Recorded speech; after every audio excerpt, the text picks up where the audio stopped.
আপনাকে আমি কতবার বললাম যে আমার 5টা উপদেশ মনে রাখবেন। আমি আব্দুর রাজ্জাক বিন ইউসুফ আপনার জন্য জাতিকে 5টা উপদেশ দিয়ে গেলাম। এক, আপনার জীবনের সবচেয়ে জরুরি কাজ কোনটা?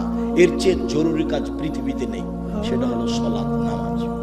মনে রাখতে হবে আপনাকে। পৃথিবীবাসী, আমি আব্দুর রাজ্জাক বিন ইউসুফ আপনাদের দ্বীনি ভাই হিসাবে মহিলা পুরুষ সকলকে বলে যাচ্ছি, মানুষের জীবনের সবচেয়ে জরুরি কাজ পৃথিবীতে কাজ হিসাবে, কর্ম হিসাবে এর চেয়ে জরুরি কাজ পৃথিবীতে নাই। সেটা কি? সালাত। জীবনে এর সাথে কোনোদিন আপোষ করিয়েন না। একে শক্ত হাতে দমন করবেন, টাইম হলে আদায় করতে হবে। যথেষ্ট কোনো দিন 5 মিনিটের জন্য এর সাথে আপোষ করবেন না। এর চেয়ে জরুরি কাজ পৃথিবীতে নেই। 2, দ্বিতীয় পৃথিবীতে জরুরি কাজ হালাল রুজি। আপনাকে আমি ব্যাংকে লোন নিয়ে ব্যবসা করতে বলিনি, কোনোদিন বলিনি। চকলেট দিয়ে ব্যবসা করতে বলেছি, তাহলে লোন নেওয়া লাগবে না। চকলেট দিয়ে যদি আমি ব্যবসা করি তো লোন নেওয়া লাগবে না। লোন এত খারাপ, লোন এত খারাপ, লোন এত খারাপ যে লোন যেন আমি না করি, এই জন্য আল্লাহর নবী দিন রাত পরিত্রাণ চাইতেন। সালাম ফিরার পূর্বে এমন কোনদিন জীবনে একটা দিন ঘটেনি যে এই দোয়া বলেননি। দোয়ার শেষ বাক্যটা হচ্ছে আল্লাহুম্মা ইন্নী আউযু বিকা মিনাল মা'সামি ওয়াল মাগরাম।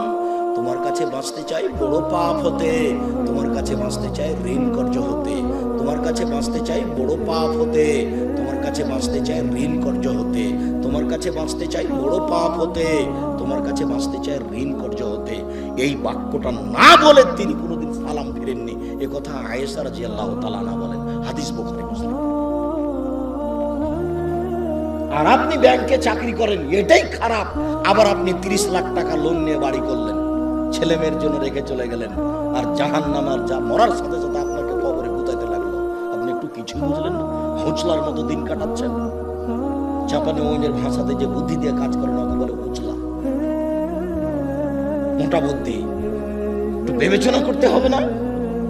এমনি তো বোকামির পরিচয় দিয়ে ব্যাংকে চাকরি করতে গেছেন। আমি তো বলেছি এই বাংলাদেশের মাটিতে এমন কোন ব্যাংকিং ব্যবস্থা নেই, এমন কোন ব্যাংক নেই যেখানে চাকরি যায়।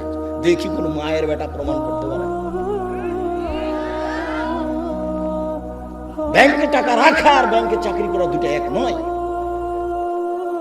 সম্মানিত দিনী ভাই বোন, মানুষের জীবনে সবচেয়ে জরুরি কাজ হালাল রুজি।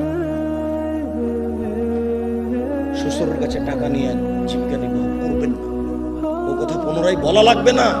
শতবার বলেছি যে যৌতুকের টাকা দিয়ে চাউল কিনে ভাত খেয়ে ইবাদত কবুল হবে না। ভিক্ষা করা টাকা দিয়ে চাউল কিনে ভাত খেয়ে ইবাদত কবুল হবে। আমি ভিক্ষা করবো কেন? আমার গায়ে শক্তি আছে, কাজ করে খেতে পারি। তবুও ভিক্ষা করা টাকা দিয়ে চাউল কিনে ভাত খেয়ে ইবাদত কবুল হবে। যৌতুকের টাকা দিয়ে ভাত খেয়ে ইবাদত কবুল হবে না।